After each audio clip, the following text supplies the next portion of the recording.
Encore quelques aiguilles vertes par-ci, une boule rouge par-là. Ça y est, le sapin de Noël est terminé. Amélie est très contente. C'est le plus réussi qu'elle ait jamais dessiné. Il ne lui reste plus qu'à ajouter ses vœux, à signer sa carte et à en préparer une nouvelle. Elle se donne beaucoup de peine. Si ses grands-parents savaient.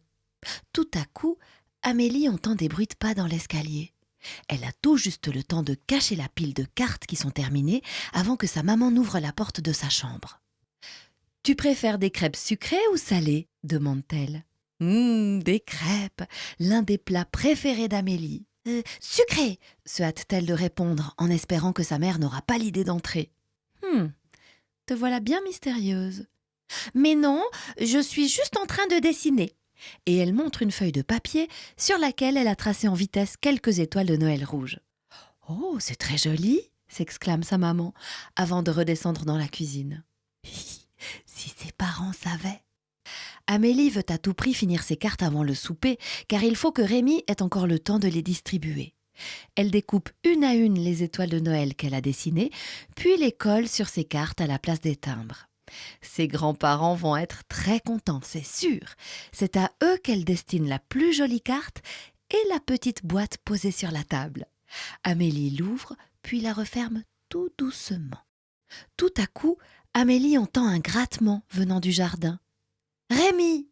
Sans perdre une minute, elle prend les cartes de vœux et la petite boîte et les cache sous son pull. Le grattement se fait à nouveau entendre. « J'arrive, Rémi !»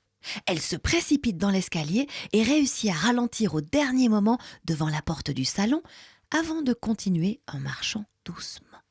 Sa maman, qui est en train de mettre la table, la regarde passer avec des yeux ronds. « Qu'est-ce qui se passe ?»« Rien. Je veux juste voir s'il neige de nouveau, » répond Amélie, avant de se remettre à courir dès que sa mère ne peut plus la voir. Oh, si elle savait! Rémi l'attend impatiemment dans le jardin. Il porte un harnais avec 2 grands sacs en jute sur les flancs qui contiennent déjà plein d'autres cartes de vœux réalisées par d'autres enfants. Amélie dépose à son tour ses cartes ainsi que la petite boîte dans un sac en jute. Ce qu'elle ne sait pas, c'est que sa maman l'observe par la fenêtre. Mais tout ce que voit celle-ci, c'est son Amélie en train de parler toute seule, un sac à la main.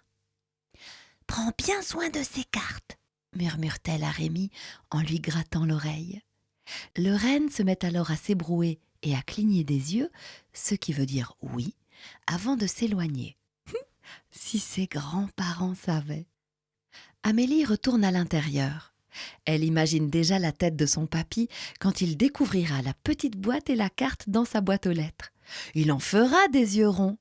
Et quand il montrera la carte à sa mamie et qu'ils la liront ensemble, ils auront les yeux qui brillent et ils se serreront dans les bras, elle en est sûre. Le lendemain matin, Amélie se lève de bonne heure.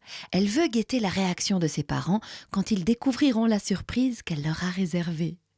Mais avant même qu'elle n'ait eu le temps de se cacher pour les observer, voilà que le téléphone se met à sonner. Elle décroche le combiné. « Amélie, c'est papy. Ta carte nous a fait tellement plaisir à mamie et à moi, si tu savais. 1000 merci, elle est vraiment magnifique. » La petite fille déglutit. Par la fenêtre, elle vient d'apercevoir Rémi qui lui fait un petit signe de la tête. « Il n'y a pas de quoi !» répond-elle, le sourire aux lèvres. Et ses yeux aussi se mettent à briller.